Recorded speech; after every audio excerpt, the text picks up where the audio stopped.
ప్రేమగల తండ్రి, పరిశుద్ధుడైన మా దేవ, యేసు క్రీస్తునాడు మీకు కృతజ్ఞతాస్తుతులు చెల్లిస్తూ ఉంటున్నాం తండ్రి. ఇదిగో మిమ్మల్ని ఆరాధించడానికే వచ్చి ఉంటున్నాం తండ్రి. అభాగ్యులం, యోగ్యులం, దౌర్భాగ్యులం తండ్రి. 10 మంది కుష్ఠరోగులు ప్రభువా వారిని స్వస్థపరచడానికి వచ్చారు. స్వస్థపరచమని చెప్పారు. మీరు వెళ్ళి యాజకులకు కనపరుచుకోండి, వెళ్ళండి అన్నప్పుడు 10 మంది స్వస్థత పరచబడ్డారు. కానీ ఆరాధించి గణపరిచి మహింపరచడానికి కొరకై కేవలం ఒక్కడు మాత్రమే పాసదులకు వచ్చి ఉంటున్నాడు. ఇదిగో తండ్రి, మేము మీ పాసదులకు వచ్చి ఉంటున్నాం. ఈరోజు మిమ్మల్ని ఆరాధించి గణపరచాలని తండ్రి అభాగ్యులమే మేము వచ్చి ఉంటున్నాగా మమ్మల్ని జ్ఞానం చేసుకుని ఆయన కనికరించండి. ప్రభా, కీర్తనల ద్వారా మిమ్మల్ని స్తుతిస్తూ మహింపరుస్తూ గణపరుస్తూ వచ్చాం. అదే రీతిలో వాక్యం బట్టి కూడా మేము మిమ్మల్ని ఆరాధించడం సాయం చేయండి. వాక్యం ద్వారా మీరు మాట్లాడండి, కనికరించండి. రావాల్సిన తీసుకునే భయం, భక్తి దయచేయండి తండ్రి. దైవ సన్నిధి యొక్క భయము హృదయాలలో దయచేయండి. సాతానుడు ప్రభా భయం లేకుండా చేయడమే వాని యొక్క ప్రభా గుణం తండ్రి. భయం ప్రభా, దైవ భయం ప్రజలందరూ హృదయాల్లో కనికరించండి. యాకోబు కుమారు ప్రభా శకంలో జరిగిన పరిస్థితిని బట్టి ప్రభా ఉన్నవారు హమోరు వాళ్ళందరూ కూడా ఏమో చేయాలనుకుంటే దేవుడి భయము ఆ చుట్టూ ఉండడం ద్వారా యాకోబు కుమారులు ఏమీ చేయలేడు.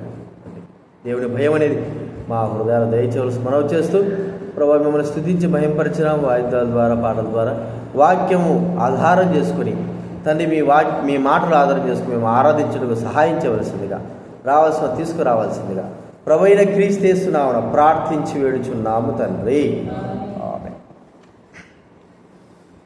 దేవుడి వాక్యంలో నుండి సౌండ్ ఉంటుంది కొద్ది వీడి పెంచు. దేవుడి వాక్యంలో నుండి కొరింథీ రాసిన 2 కొరింథీ రాసిన పత్రిక 1వ అధ్యాయం. కొరింథీ రాసిన పత్రిక 2 కొరింథీ రాసిన పత్రిక 1వ అధ్యాయము 2 కొరింథీకి క్షమించాలి 13వ అధ్యాయం. 2 కొరింథీ రాసిన పత్రిక 13వ అధ్యాయము 14వ వచనం మనమందరం కూడా చదువుకుందాం. 2వ కొరింథీ రాసిన పత్రిక 13వ అధ్యాయము 14వ వచనం మనమందరం కూడా వాక్యం అందరం కూడా చదువుకుందాం. ప్రభువైన యేసు క్రీస్తు కృపయు దేవుని ప్రేమయు పరిశుద్ధాత్మ సహవాసమును మీకందరికీ తోడయుండును గాక. అలాగే మరి మత్తయి సువార్త 28వ అధ్యాయం. మత్తయి రాసినటువంటి సువార్త 28వ అధ్యాయం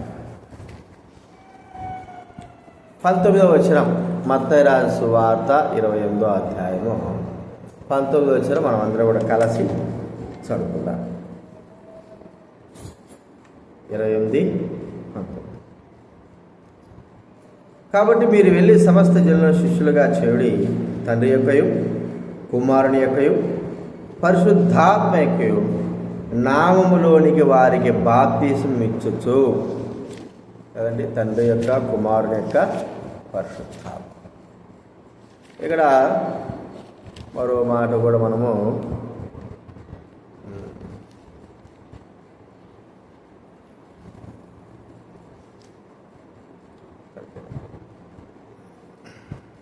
ఇక్కడ మనకు తండ్రి, కుమార, పరిశుద్ధాత్మ యొక్క ఏకత్వం అనేది మనకి ఇక్కడ కనబడతా ఉంది.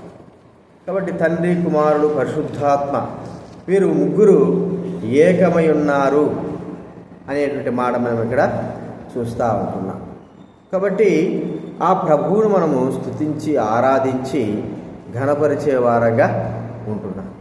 అంటే ఆత్మ, శరీరము, ప్రాణం. ఆత్మ, శరీరము, ప్రాణం. ఇక్కడ మనం చూస్తుంటున్నాం.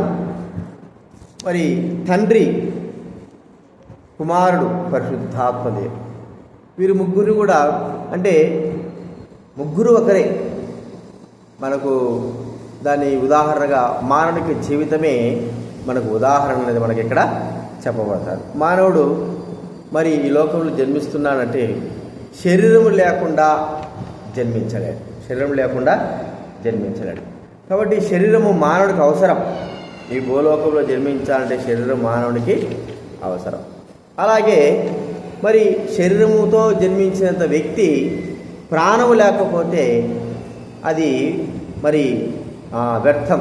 అంటే బైబిల్ గ్రంథం ఏం చెప్తుందంటే మరి ప్రాణం లేని శరీరం ఎలాగా మృతమో, ప్రాణం లేకపోతే శరీరము మృతము అనేటువంటి మాట మనకి ఇక్కడ చెప్పబడతా ఉంది.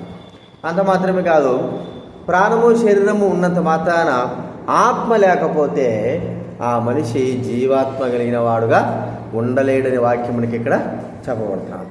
కాబట్టి ప్రాణము, శరీరము, ఆత్మ ఈ మూడు కలిసి ఉంటేనే మానవుడు ఈ భూలోకంలో జన్మించగలడు. కాబట్టి ఈ మూడిటిలో వ్యక్తి ఏది కోల్పోయినా సరే, శరీరంలో మరి కోల్పోయిన శరీరం చనిపోయినా మా ప్రాణం ఉండదు, ప్రాణం చనిపోతే శరీరం ఉండదు. మరి ఇవి రెండు లేకపోతే ఆత్మ ఆ శరీరంలో కూడా ఉండదు. ఇక్కడ మనం చూస్తూ ఉంటున్నాం, తండ్రి, కుమార, పరిశుద్ధాత్మ అనేటువంటి మాట ఇక్కడ మనకు ప్రభు ఇక్కడ చెప్తా ఉన్నాడు. తండ్రి, కుమారుడు, పరిశుద్ధాత్మ. ఇక్కడ శరీరము, ప్రాణము, ఆత్మ, ఈ మూడింటి విషయమై ప్రభువును స్తుతించాలి. దేవుడు తన యొక్క స్వరూపంలో తన పోలిక చొప్పున నరులను చేసినాడు. అంటే దేవుని యొక్క ఆత్మతో మానవుడిని తయారు చేశాడు, దేవుని యొక్క హస్తాలతో తయారు చేశాడు. మరి దేవుడు ఎలాగైతే ముగ్గురుగా ఒక్కడే ఉంటున్నాడో అలాగా మానవుని మూడు విధాలుగా శరీరమును బ్రతకడానికి ప్రాణంగాను, ఈ రెండు కలిసి ఉండాలంటే ఆత్మ అనేది మనం చూస్తూ ఉంటాం. ముగ్గురు కలిసి, ఈ మూడు పరిస్థితులు కలిసినప్పుడే మానవుడు జీవించగలడు. సరే, శరీరము అనేది మనం చూస్తూ ఉంటే దేవుడు మనకి ఇచ్చిన శరీరము మనం ఈ దినాల్లో కాపాడుకుంటున్నాం. శరీరముతో మన ప్రభును స్తుతించాలంటే అలాగా నోటితో స్తుతించాల, ప్రభువును చేతులెత్తి ఆరాధించాలా. మనము బ్రతికి ఉన్నాము, జీవం కలిగి ఉన్నాము అంటే ప్రభును స్తుతించాలి. శరీరము అనేది మనం చూస్తే ప్రభు అన్నాడు, శరీరము కేవలము నిష్ప్రయోజనం. చూడండి, కొన్ని విషయాలు మనం చూసుకొని మనం ముందు కొనసాగుదాం. యోహాను సువార్త 6వ అధ్యాయం, యోహాను సువార్త 6వ అధ్యాయం 63వ వచనం దయచేసి చదవాలి. యోహాను సువార్త 6వ అధ్యాయము 63వ వచనం చదవండి ఎవరైనా. ఆత్మయే జీవింపజేయుచున్నది, శరీరము కేవలము నిష్ప్రయోజనం.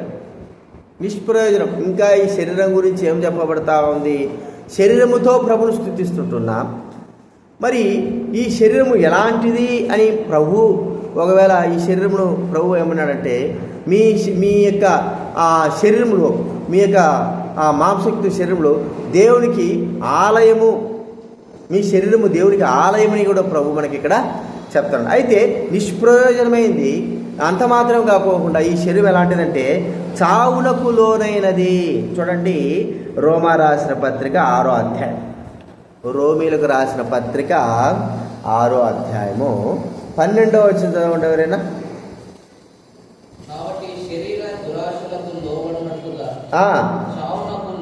చావునకు లోనైన మీ శరీరమందు ఏం చేయండి? చావునకు లోనైన శరీరం.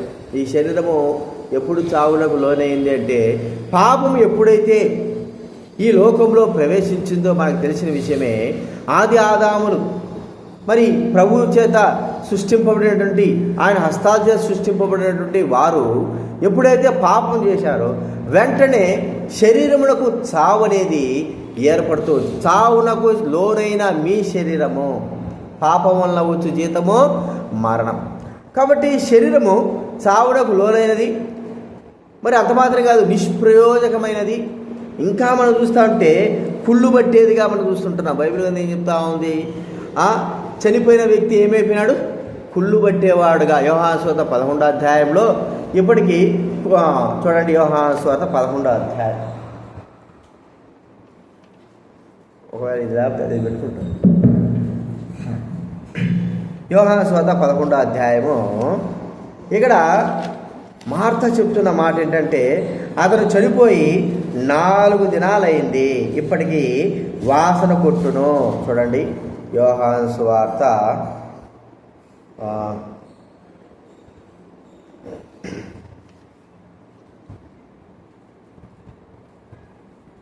39వ వచనం. యోహాను సువార్త 11వ అధ్యాయము 39, క్షమించాలి, 11:39 చదవండి. యోహాను సువార్త 11:39. యేసు రాయి తీసివేయడని చెప్పగా, ప్రభువా, అతడు చనిపోయి 4 దినాలయ్యింది, వాసన కొట్టును, కుళ్ళిపోయినదిగా, వాసన కొట్టేదిగా చూస్తూ ఉంటున్నాం. ప్రియమైన వాళ్ళరా, ఇలాంటి శరీరమును దేవుడు మనకిచ్చినాడు. ఈ శరీరము దేవుడు మనకిచ్చి పాపము చేత పతనమయ్యి, పాపముతో మరి పతనమైన మన శరీర విషయమై మనం ఆలోచిస్తే నశించిపోయేది.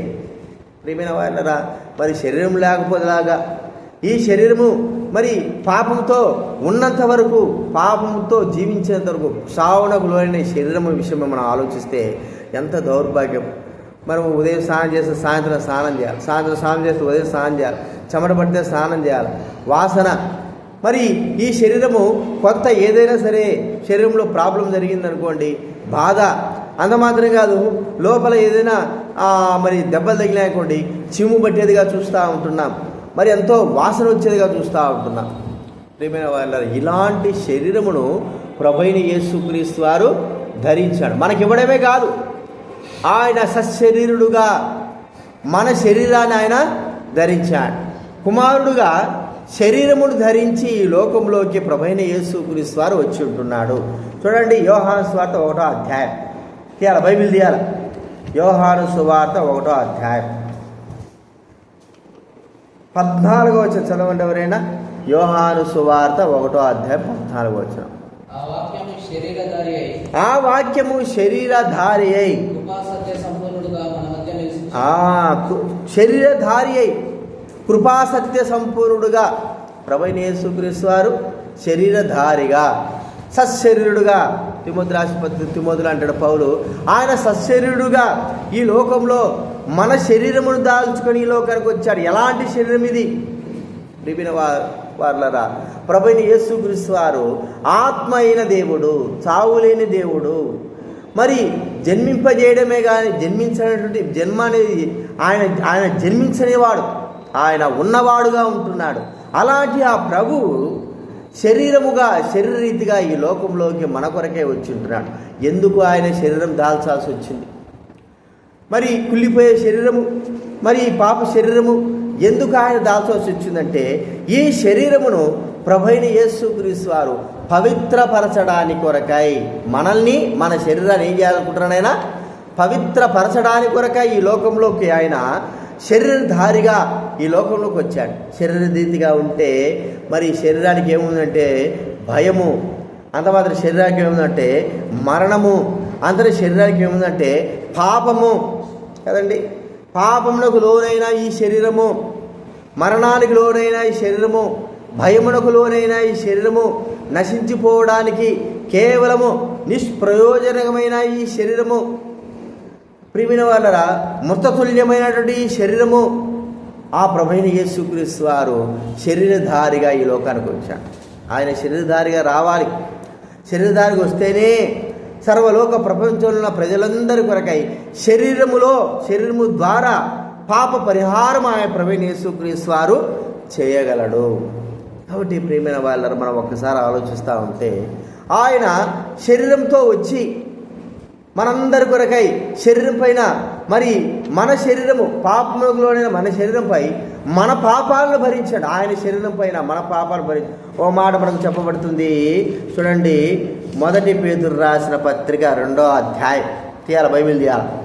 1 పేతురు రాసిన 2వ అధ్యాయము 24వ వచనం చదవండి ఎవరైనా. 2వ అధ్యాయము 24వ వచనం. మన పాపల విషయం చనిపోయి జీవించినట్లు ఆయన తానే తన శరీరమందు, తన శరీరమునందు, ఏ శరీరముతో అయితే మానవుడు తప్పులు పాపాలు చేస్తుంటున్నాడో ఆ శరీరము ధరించుకొని, అలాంటి శరీరం ధరించుకొని యేసుక్రీస్తు వారి లోకాల్లోకి వచ్చి ఆ శరీరము మీద, ఆ శరీరం పైన మనందరి పాపాలను భరించిన వాడుగా చూస్తూ ఉంటున్నాం. ప్రియమైన వాళ్ళరా, శరీరముని యేసుక్రీస్తు వారు అంత తేలిగ్గా ధరించుకునేవాడు. ఎందుకు ధరించుకున్నాడంటే శరీరము ద్వారా మానవుడు మలినమైపోయినాడు. శరీరము ద్వారా ప్రాణము, ఆత్మ మరి మలినమైపోయి మానవుడు నిత్య నరకాగ్నికి పాలవుతూ ఉంటున్నాడు. ఆ శరీరము ద్వారానే ఈ లోకంలో మానవుని యొక్క పాపములన్నీ కూడా భరించవలసిన వాడుగా ఉంటున్నాడు. ప్రియమైన వాళ్ళ, ఆయన చేతుల్లో మరి మేకులు, కాళ్ళల్లో మేకులు, ప్రక్కన బలపడు, ఆ శరీరం అంతా కూడా, ఆయన శరీరం అంతా కూడా దున్నబడిందిగా మనం చూస్తూ ఉంటున్నాం. ఎందుకంటే శరీరము ద్వారా మానవుడు నాశనంలోకి వెళ్తూ ఉన్నాడు. కాబట్టి ప్రభువైన యేసుక్రీస్తు వారు శరీర రూపకంగా ఈ లోకంలోకి వచ్చి తాను శరీరమును ధరించుకొని, మరి ఆ శరీరం సశరీరుడుగా మాంసయుక్తమైనటువంటి శరీరం ధరించుకొని ఈ లోకంలోకి వచ్చి మనందరి కొరకై ప్రాణం ఇప్పుడు చనిపోయినాడు, సమాధి అయిపోయినాడు. ఈ శరీరాన్ని ఆయన తన సంఘముగా ఆయన పిలుస్తాడు. చూడ, బైబిల్ గ్రంథం ఏం చెప్తా ఉంది? కొలస్సీ రాసిన పత్రిక 1వ అధ్యాయం తీయాలి. కొలస్సీ రాసిన పత్రిక 1వ అధ్యాయము 18వ వచనం చదవండి ఎవరన్నా. 1:10. సంఘము అను శరీరమునకు ఆయనే సంఘం ఏంటంటే అండి, ఆయన మరి శరీరం, సంఘమును అను శరీరమునకు ఆయన. ఎఫెసీ పత్రిక 4వ అధ్యాయం 16వ వచనం చదవండి ఎవరన్నా. ఎఫెసీ రాసిన పత్రిక 4వ అధ్యాయం 16వ వచనం. ఆయన శిరస్సై ఉన్నాడు,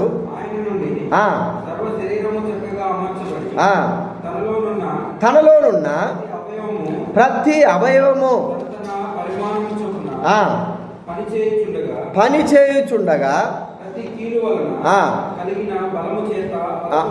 అతుకబడి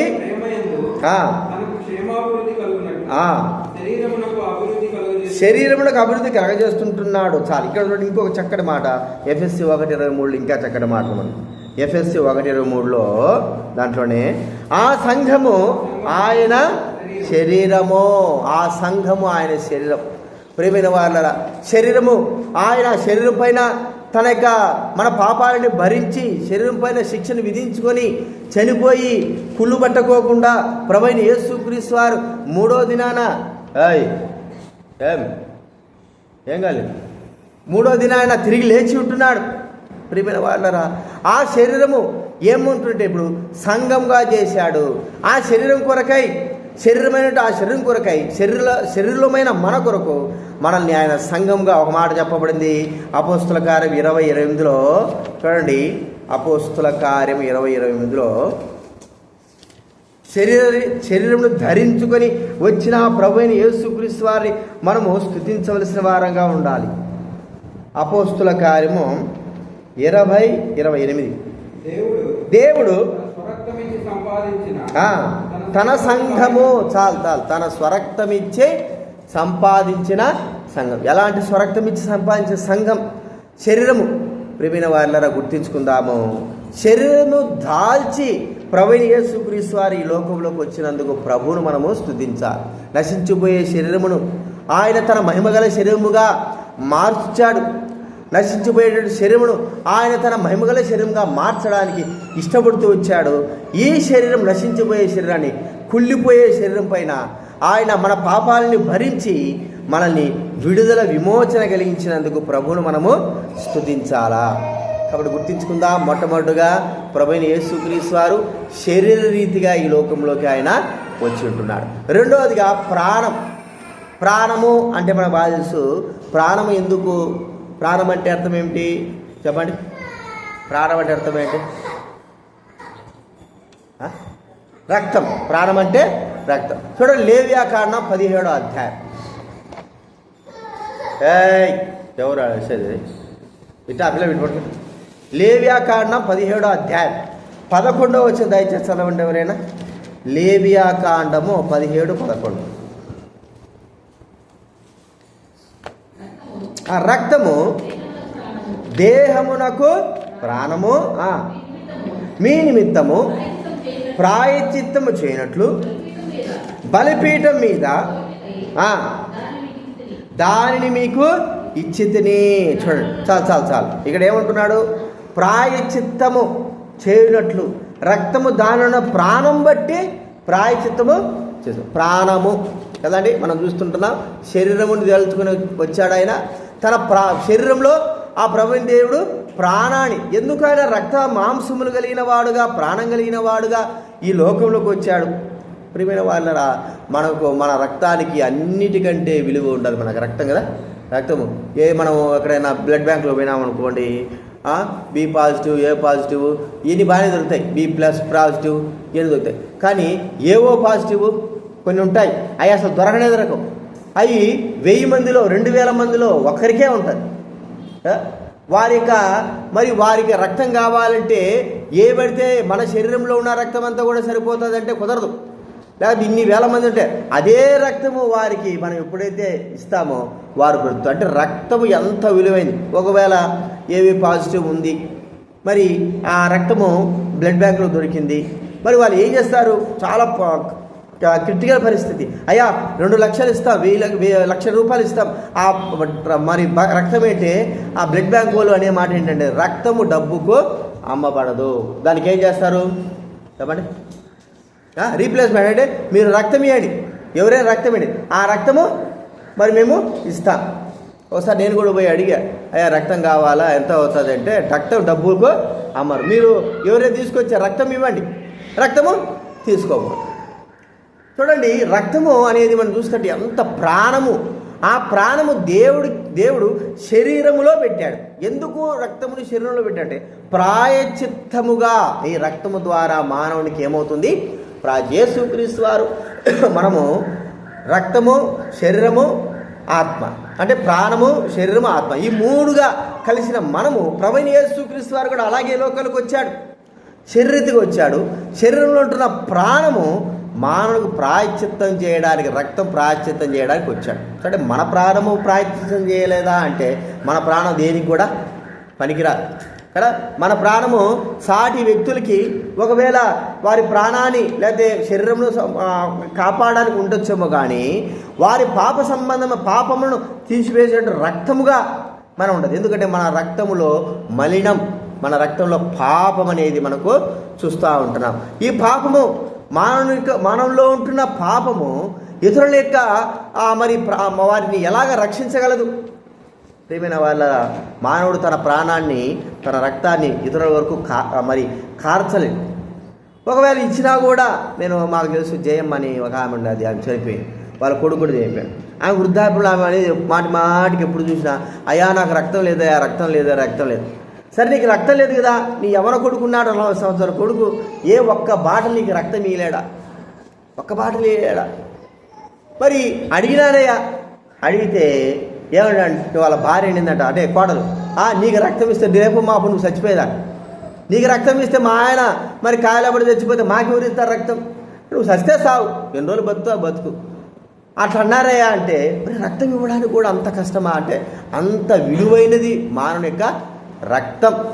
కాబట్టి ఇప్పుడు మనం కూడా ఒకసారి ఆలోచిద్దాము, ఎంతమంది మనం రక్తదానం చేసినాం చెప్పండి.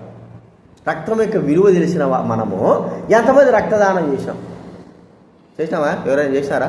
నేను కూడా రక్తం చేయాలా? ఒకసారి అంటే చేయాలి. రక్తదానం ఎంతమంది చేసినామంటే లేదు.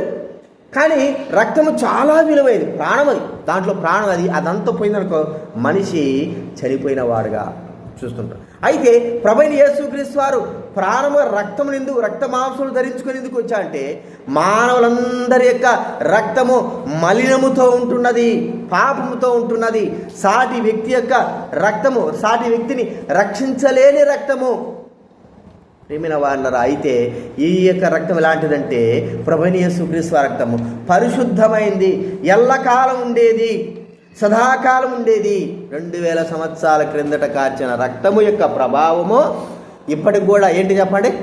ఆ ప్రభావం ఎలాంటిది? అది మానవుని బ్రతికించేది, మానవ యొక్క పాపాలను కడిగేది, మానవ యొక్క దోషాలను తుడిచివేసేది. బైబిల్ కింద చెప్తుంది కదా, యేసు రక్తము ప్రతి పాపము నుండి మనల్ని పవిత్రులుగా చేస్తుంది. ఎంతటి మొండి మరకలైనా పవిత్రపరిచేది. ప్రియమైన వాళ్ళ ఆ రక్తము ద్వారా హృదయము మరి ఆ మలినముతో ఉంటున్న మానవ హృదయాన్ని యేసుక్రీస్తు వారి రక్తము చేతనే పవిత్రపరచడం. చూడండి, మరి లోకంలో ఎంతోమంది గొప్పవాళ్ళు మహానుభావులు ఎంతెంతోమంది వచ్చినారు, కానీ వారు రక్తమును మాత్రం కార్చలేకపోయినారు. మంచి మాటలు చెప్పినారు, గొప్ప గొప్ప మాటలు చెప్పినారు, ఏదో చెప్పినారు, కానీ వారి ప్రాణమును ప్రజల కొరకే ధారపోయలేకపోయినారు. ఎందుకంటే వారి ప్రాణము ధారపోసినంత మాత్రాన ఇతరులకు ప్రజలకు విమోచన కలుగుతుందా? కాదు. వారు సాధారణమైన మానవులే, ప్రజల చేత గొప్పవారిని ఎంచబడుతున్నారే, కానీ వారి రక్తంలో కూడా మలినం అనేది ఉన్నది.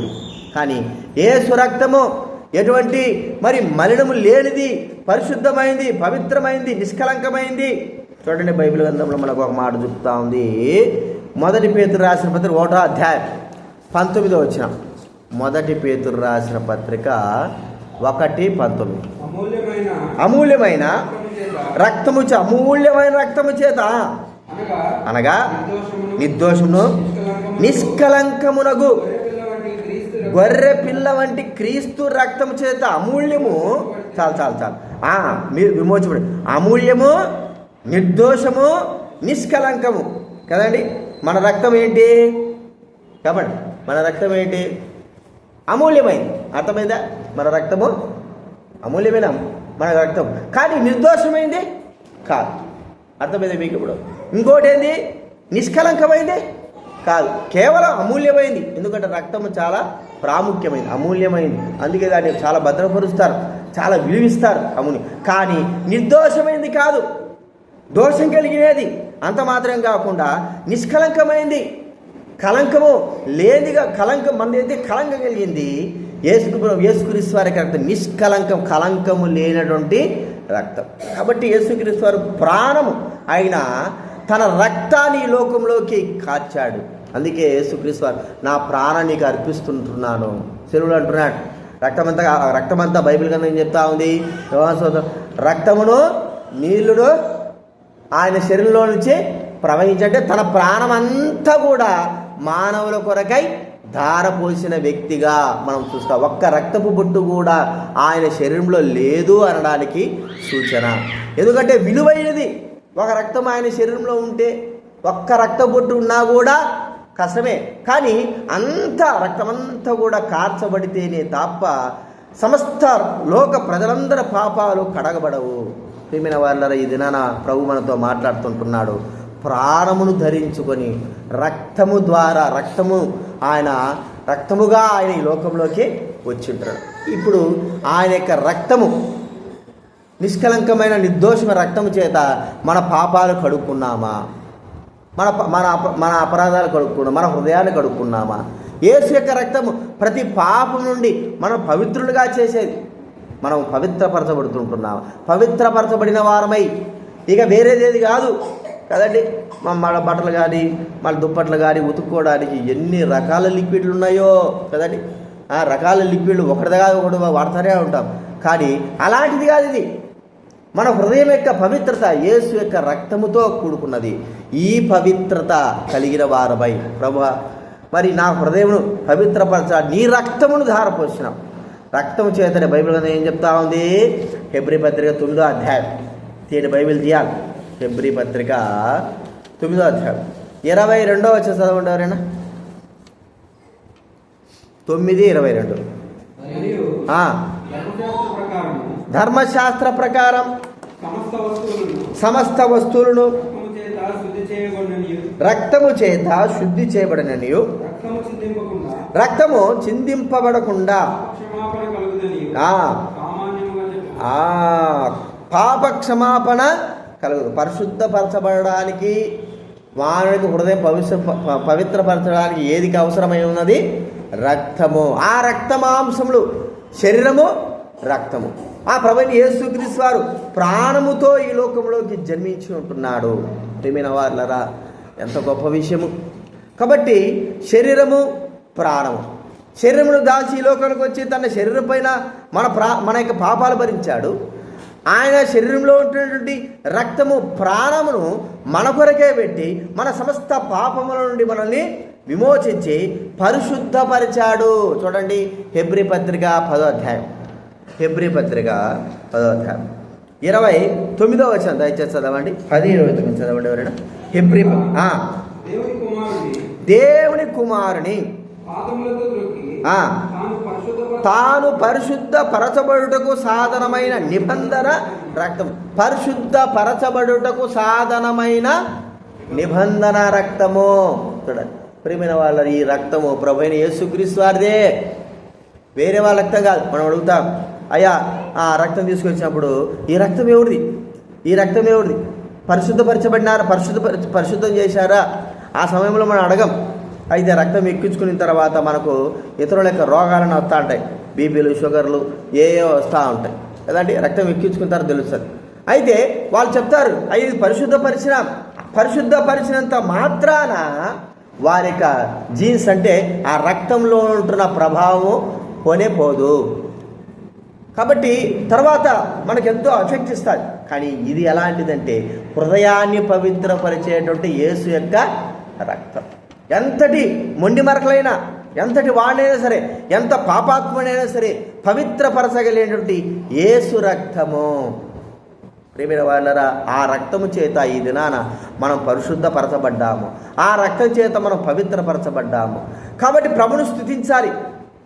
కాబట్టి ఆ ప్రభుని యేసుక్రీస్తు వారు శరీరధారిగా రావడమే కాకుండా మన పాపాలను తన శరీరపైన భరించుకొని చనిపోయి సమాజముడు తిరిగి లేచి ఆయన శరీరమును మన సంఘంగా చేసుకున్నాడు. మన కొరకే తన ప్రాణాన్ని అర్పించాడు. ఇప్పుడు ప్రాణము రక్తమును అర్పించి మనల్ని ఏం చేశాడు? ఆయన కొన్నాడు. రక్తమును అర్పించి మనల్ని కొన్నవాడుగా మనం ఇక్కడ చూస్తూ ఉంటున్నాం.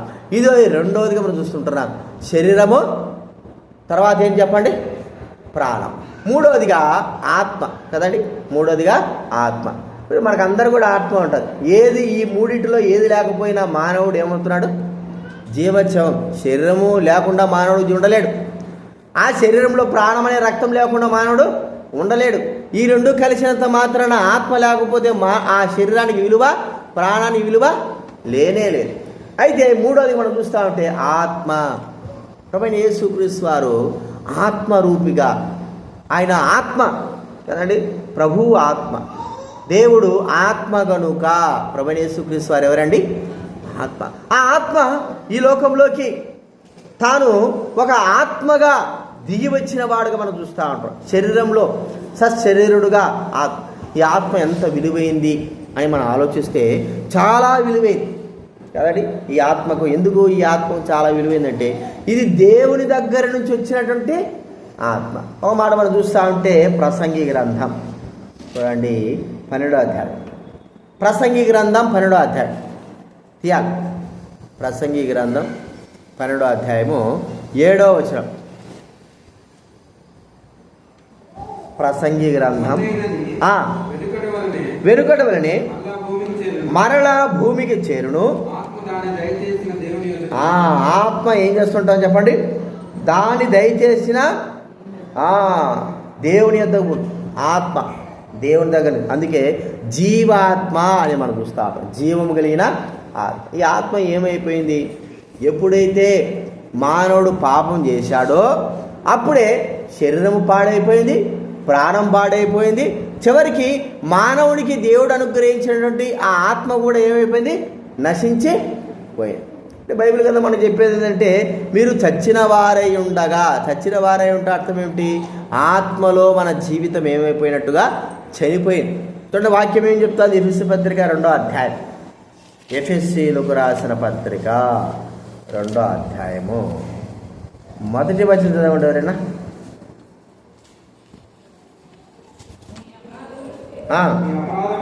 అపరాధముల చేతను పాపముల చేతను మీరు చచ్చిన వారై ఉండగా. ఎట్లా చచ్చిన వారంటే మీరు బతుకున్నావే అనుకుంటున్నావే కానీ ప్రకటన గ్రంథం 3వ అధ్యాయం 1వ వచనం చదవండి. ప్రకటన గ్రంథం 3వ అధ్యాయం 1వ వచనం.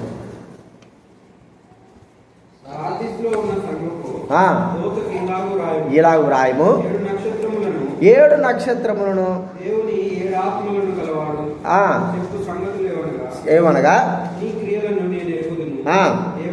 ఏమనగా జీవించుతున్నావన్న పేరు మాత్రమే ఉంది కానీ నీవు మృతుడవే. మనకు తెలుసు బ్రెయిన్ డెడ్ కదండి. బ్రెయిన్ డెడ్ అంటే అర్థం ఏంటి? కోమాలో పోయినాడు అనుకో, వాడు బతికే ఉన్నాడు కానీ ఇంకా ఆత్మ పోలే.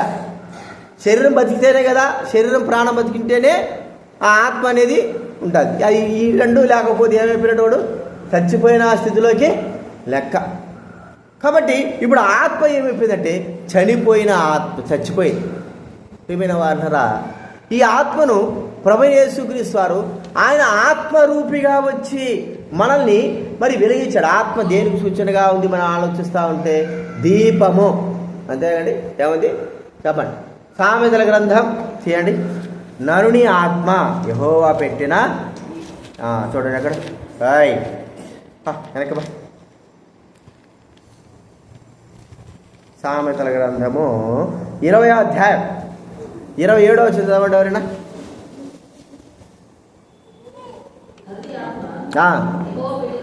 యెహోవా పెట్టిన దీపం. దీపం ఆత్మ అంటే ఏంటండి? మన దృష్టి మనం ఒక దీపం. ఈ దీపం ఏమైపోయింది? ఆరిపోయింది కదండి. సచిన వాళ్ళ దగ్గర ఏం చేస్తారు చెప్పండి? సచిన వాళ్ళ తలకాడ ఏం పెడతారు? దీపం పెడతారు. ఆరపాలన వెలిగించాలన్నది. ఈడు ఆరిపోయాడు, ఇక్కడ దీపం వెలిగించినావు అన్నట్టుగా. కాబట్టి ఆ దీపం ఆరిపోయింది, లోపల ఆరిపోయింది. మన ఆత్మ ఏమైపోయింది? ఆరిపోవడం అంటే అర్థం ఏమిటి? చచ్చిపోయింది. అయితే ఇప్పుడు చచ్చినటువంటి ఆత్మను ఎలాగ వెలిగించాలి? ఎట్టా వెలిగిస్తాం? మనకు బాగా తెలుసు. ఒక క్యాండిల్ వెలిగించాలంటే అగ్గిపెట్టి తీసుకుంటాం, వెలిగిస్తాం. అగ్గితో వెలిగింది. ఇప్పుడు క్యాండిల్, మరో క్యాండిల్, వెలిగించిన క్యాండిల్ తీసుకువెళ్ళి మరి వెలిగిస్తాం, ఎన్నైనా వెలిగించవచ్చు. అలాగా ఆత్మ అయిన ఆ ప్రభువైన యేసుక్రీస్తు వారి లోకంలోకి వచ్చి చచ్చినటువంటి ఆత్మలన్నిటికీ జీవాన్ని యేసుక్రీస్తు వారు అనుగ్రహించినాడు. లోకంలో ఆ ఆత్మ ఏం చెప్పినాము? దీపము అంటే వెలుగు. ఎక్కడైనా నిరబోతున్నాం ఈ గడ్డంగి చేదిక చల్లగా నిద్ర వస్తుందా? వచ్చేదే 3 గంటలు లేట్, దాంట్లో నిద్రపోతుంది. మళ్ళీ నాకెదురు నిద్రపోతాడు. ఏం చెప్పాలి చెప్పు నీకు? ఆత్మ అంటే ఏంటి చెప్పండి? దీపం. ఈ దీపం ఆరిపోతుంది, వెలుగు ఆరిపోయింది. ఈ వెలుగుడు గురించి బైబిల్ కింద ఏం చెప్తా ఉంది? అంధకారము, చీకటి. ఆరిపోయిన దాన్ని ఏమంటారు? చీకటి. లోకమంతా కూడా చీకటి అయిపోయి ఉంటుంది. ఈ వెలుగు కాదు, హృదయ అంతరంగం. అంధకార మనస్సు అనేటువంటి మాట మనం ఆలోచిస్తే అంధకార మనస్సు చీకటి అయిపోయింది. ఇప్పుడు ఈ వెలిగించాలంటే ఎవరి వలన అవుతుంది? ఆ వెలుగుంటేనే, ఆ ఆత్మ ఏదైతే వెలిగిందో, ఎప్పుడు వెలుగుండే దాన్ని తీసుకొస్తేనే మనము వెలిగించగలమే. కానీ శరీర సంబంధంగా ఎన్ని క్యాండిల్ తీసుకొచ్చినా కూడా ఏమీ వెలగదు. ఇప్పుడు ఆ వెలుగు ఎవరు ఉండాలంటే దేవుని ఆత్మ, దేవుని వెలుగై ఉండాలి. ఆ దేవుడు వెలుగే ప్రభువైన యేసు. ఆత్మరూపిగా ఈ లోకంలో ఆత్మ శరీరంలోని ప్రవేశించి ప్రభువైన యేసుక్రీస్తు వారు మన మధ్య ఉండి జీవాన్ని వచ్చాడు. ఇప్పుడు ఈ ఆత్మ ఎట్లాగా వెలిగించిందంటే ఆయన చనిపోయి అనేకులు ఏం చేశాడండి? బ్రతికించాడు కదండి. అర్థమైంది మీకు? ఇప్పుడు ఆయన చనిపోయినాడు, చనిపోయిన తర్వాత అనేకులు బ్రతికించాడు. ఒక్కరు చనిపోతే అన్ని బ్రతికింపబడినట్లు. దానికి ఒక మాట చెప్పాలంటే గింజ కదండి. ప్రభువైన యేసుక్రీస్తు వారు ఏమన్నాడు? గోధుమ గింజ భూమిలో పడి చనిపోని ఎడలా, చనిపోకపోతే అది ఫలిస్తాదా? చనిపోయిన తర్వాత అనేకమైనటువంటి ఆ యొక్క విత్తనాలను ఏం చేస్తున్నది? అలాగే ప్రభువైన యేసుక్రీస్తు వారు చనిపోయి తన ఆత్మని ఈ లోకంలో అర్పించి మనందరి కూడా ఆరిపోయినటువంటి మన అందరి ఆత్మలను తన ఆత్మ చేత బ్రతికింపజేసి జీవమును అనుగ్రహించినాడు. యేసుక్రీస్తు వారిలో ఏముంది? జీవము. ఏ జీవం ఇది? నిత్య జీవం. ఈ నిత్య జీవం మనకు అనుగ్రహించాడు ప్రియమైన వాడు. అందుకే చూడండి బైబిల్ గ్రంథం ఏం చెప్తా ఉంది? 1 యోహాను రాసిన పత్రిక 5వ అధ్యాయం మొదటి యోహాను రాసిన పత్రిక 5వ అధ్యాయం 12వ వచనం చదవండి ఎవరైనా. దేవుని కుమారుని అంగీకరించేవాడు జీవం గలవాడు, దేవుని కుమారుని అంగీకరింపని వాడు జీవం లేనివాడే, ఆత్మ లేనివాడే. ఏమైనా వాడు దేవుని కుమారుని అంగీకరించడం జీవం కలిగిన వాడు. కాబట్టి ప్రభువైన యేసుక్రీస్తు వారు తన ప్రాణాన్ని సెలవులు అంటాడు, తండ్రి నా ఆత్మ నీకు అప్పజెప్తుంటున్నాను. ప్రభు యొక్క ఆత్మ చేత మనందరికి ఆత్మలను, చచ్చిన మన ఆత్మలను ప్రభువైన దేవుడు మరి వెలిగించిన వాడుగా, మరి జీవింపజేసిన వాడుగా చూస్తున్నాడు. ఎప్పుడంటే ఆయన కుమారుడైన యేసు క్రీస్తు వారిని మనం అంగీకరించడం ద్వారా. కాబట్టి గుర్తించుకుందాం, ఈ ఆత్మ మనకు అనుగ్రహించినాడు. కాబట్టి ఆత్మరూపిగా వచ్చిన ప్రభు ఆత్మను అర్పించి, ఆత్మార్పణ చేసి, చచ్చిపోయినటువంటి ఆరిపోయినటువంటి మరి మనందరినీ కూడా ఆయన వెలిగించి ఉంటున్నాడు. కాబట్టి ఈ 3 విధాలుగా శరీరము, ప్రాణము, ఆత్మ, ఈ 3 కలిస్తేనే మానవుడు. అలాగా ప్రభువైన యేసుక్రీస్తు వారు ఈ లోకంలోకి శరీరధారిగా వచ్చాడు, ఆ ప్రాణము అర్పించాడు. అంత మాత్రం కాదు, ఆయన తన ఆత్మను అర్పించి మన అందరూ కూడా వెలిగించిన వాడుగా చూస్తూ ఉంటున్నాం. ఎందుకు యేసుక్రీస్తు వారు శరీరధారిగా రావాల్సి వచ్చిందంటే ఈ కార్యం చేయడానికే. కాబట్టి మనము ఆయన రూపంలో చేయబడిన వారము, ఆయన స్వరూపంలో చేయబడిన వారము. శరీరంలో ఉంటున్నాం, ప్రాణంతో ఉంటున్నాం, ఆత్మలో ఉంటున్నాం. శరీరం పాడైపోయింది, ప్రాణం ఏమైపోయింది చెప్పండి. ప్రాణం కూడా అంటే రక్తం కూడా దోషముతో నిండి ఉంటున్నది. ఆత్మ అసలుకే చచ్చిపోయింది. అయితే శరీరరీతిగా వచ్చి ఆయన మన శరీరాన్ని ఏం చేసినాడు? ఆయన పవిత్రపరిచాడు. పవిత్రపరచడమే కాకోకుండా ఆయన మరి మన శరీరాన్ని ఒక దినాన మహిమగల శరీరముగా మనల్ని మార్చబోతాడు. మన ప్రాణాన్ని మరి ఆయన మన దోషముతో నిండుకున్న మన ప్రాణం. అయితే ప్రభువైన యేసుక్రీస్తు తన ప్రాణాన్ని అడ్డుపెట్టి నిర్దోషంగా నిష్కలంకమైన ప్రాణము చేత మనకు ప్రాణభక్ష పెట్టిన వాడుగా మనం చూస్తూ ఉంటున్నాం. అంత మాత్రమే కాదు, 3వ మనం చూస్తూ ఉంటున్నాం, ఆయన ఆత్మరూపిగా వచ్చి చచ్చినటువంటి మనందరూ కూడా ఆయన మరి ఈ లోకంలో చనిపోయి మనందరూ కూడా వెలిగించినాడు. కాబట్టి ఒక్క వ్యక్తి చనిపోకపోతే ఎవరు కూడా విడుదల అనేది, వెలుగింపు అనేది రాదు అనేది మనం ఇక్కడ చూడాలి. కాబట్టి ఈ 3 అంతర విషయాలు గుర్తుపెట్టుకొని ఆత్మ, ప్రాణ, శరీరంగా తండ్రి, కుమార, పరిశుద్ధాత్మ దేవుడు ఎలాగైతే ముగ్గురు ఒకే రీతిగా ఉంటారో అలాగ ప్రభువు మనల్ని ఒకరిగా చేశాడు. అయితే శరీరధారిగా అపవిత్రపరచబడ్డాము, ప్రాణ విషయంలో దోషణమైపుతున్నాము, ఆత్మ విషయంలో చచ్చిన వారంగా ఉన్నాము. ఈ 3టిని ధరించుకొని ప్రభువైన యేసుక్రీస్తు వారి లోకంలోకి వచ్చి శరీరంలో ఉన్నటువంటి ఆ యొక్క దోషమును, అపవిత్రపరచబడినటువంటి శరీరమును ప్రభువైన యేసుక్రీస్తు వారు పవిత్రపరిచాడు. తన ప్రాణాన్ని అర్పించి మనకు ప్రాణభిక్ష పెట్టాడు.